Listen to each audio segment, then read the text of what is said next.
நேயர்களுக்கு வணக்கம். இன்னைக்கு நம்ம பார்க்க போகிற திரை விமர்சனம் வந்து கார்த்திக் சுப்புராஜ் இயக்கத்தில் சூர்யா, பூஜா ஹெக்டே மற்றும் பல நடிப்பில் வெளிவந்திருக்கிற திரைப்படம் வந்து ரெட்ரோ.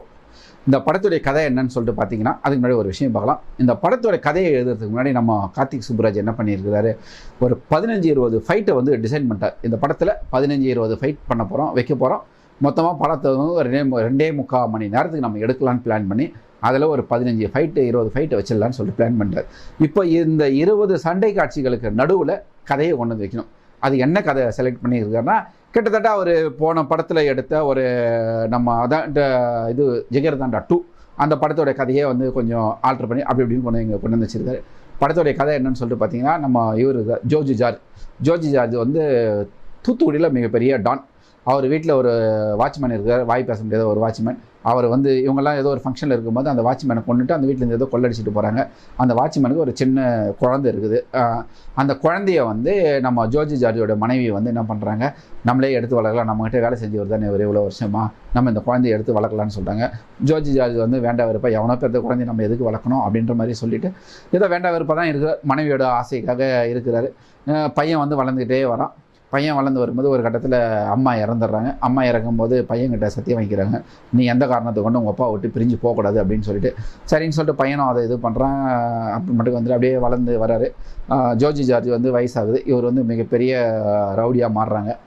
ஒரு கட்டத்தில் இவர் வந்து என்ன பண்ணுறாரு, பூஜா ஹெக்டேவை காதலித்து திருமணம் செஞ்சுக்கிறாரு. அதனால் இவர் என்ன பண்ணுறாரு, இவரால் பாதிக்கப்பட்ட ரவுடிங்களை எல்லாரையும் கூப்பிட்டு, இனிமேல் நான் ரவுடி தொழிலில் விட்டுட்டு போகிறேன், நான் கல்யாணம் பண்ணிகிட்டு இருக்க போகிறேன் அப்படின்னு சொல்லிட்டு சொல்கிறாரு.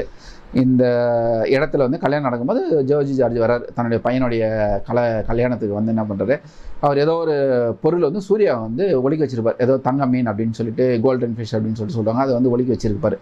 அதை எனக்கு கொடுன்றாரு. சூர்யா வந்து அதெல்லாம் தர முடியாது, நீ தந்தா நீ மிருகமும் மாறிடுவேன். அங்கே ஒரு அதை வந்து கேட்குறாரு. இவர் தரமாட்டேன்னு சொல்கிறார். இப்படி நடக்கிற கலைபரத்தில் அவர் என்ன பண்ணுறாரு, மணப்பெண்ணை கொல்ல போகிறாரு. அந்த கோலத்தில் சூர்யா வந்து தான் அப்பாவுடைய கையை வெட்டிடுறாரு.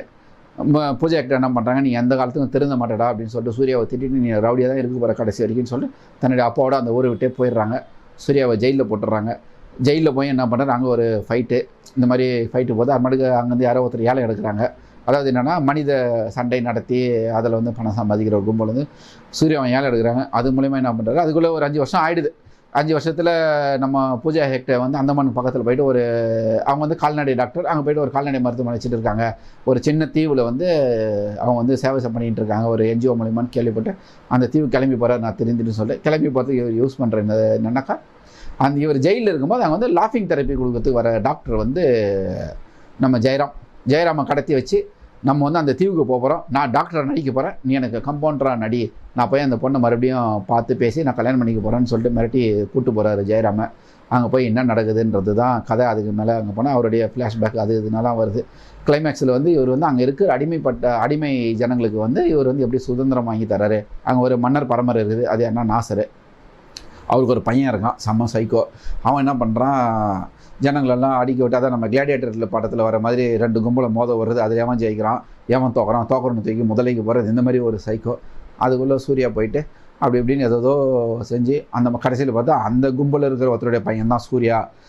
அவர் வந்து அங்கேருந்து தப்பிச்சு தான் இங்கே வந்து தூத்துக்குடியில் வந்து தஞ்சை மடையில் மறுபடியும் அங்கே வராருன்னு சொல்லி பேசி எல்லாரையும் கொண்டு அவங்களுக்கெல்லாம் சுதந்திரம் வாங்கி கொடுத்து நம்மளுக்கு மூச்சு வாங்கி படம் பார்க்குறதுல 2.25 மணி நேரத்தில் இவ்வளோ 15 சண்டைக்குள்ளே இந்த கதையை வச்சு பண்ணியிருக்கிறாரு. படம் முதல் பாதி முழுக்க சூர்யாவுக்கு பில்டப் ஆன சீன் தான். பில்டப்புக்காகவே ஒரு 15 கிட்டத்தட்ட ஒரு 8-10 ஃபைட் வருது படத்துக்கு முன்னாடி. அதில் ஒரு ஃபைட் வந்து ரொம்ப ரசிக்கிற மாதிரி பண்ணியிருக்காங்க.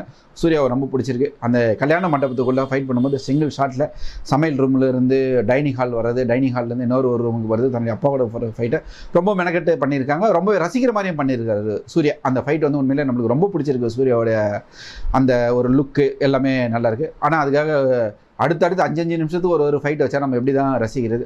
செகண்ட் ஹாஃப் ஃபுல்லாக என்ன பண்ணியிருக்கிறாரு, கிளாடியேட்டர் படத்துலேருந்து எடுத்துகிட்டு வந்துட்டார். அந்த ஃபைட்ஸ் என்ன ஒரு பெரிய கிரவுண்டு போட்டுறாரு, அதில் 2 கும்பல்கள் அடிக்க விட்டுறாரு. நம்ம டானாகாரன் டைரக்டர் வந்து தமிழ் வர்றாரு.